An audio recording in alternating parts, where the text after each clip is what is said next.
I'm going to read aloud this section from the Sunmaker's Wikipedia article. It's called Outside References.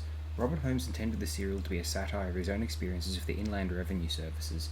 However, much of the political content was toned down by order of producer Graham Williams, who feared it would be controversial among viewers.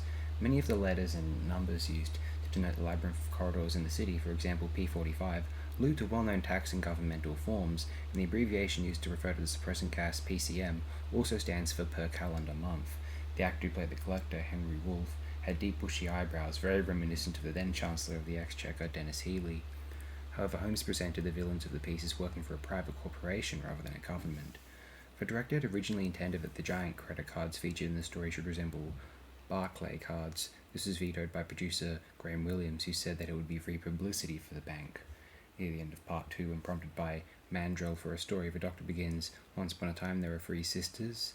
Mirroring the same story he started telling Sarah Jane Smith near the end of part 3 of The Android Invasion, 1975. The Doctor refers to Galileo Galilei in passing, saying Galileo would have been impressed. When one of the rebels rhetorically asks the Doctor, "What have we got to lose?" he replies, "Only your claims." This is a playful paraphrase of the famous slogan derived from the last lines of the Communist Manifesto.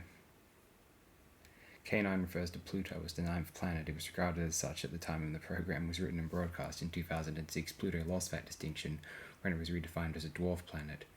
In this episode, Leela and the Doctor are identified as terrorists. In real life, Leela's character was partially based on Palestinian revolutionary Leila Khaled.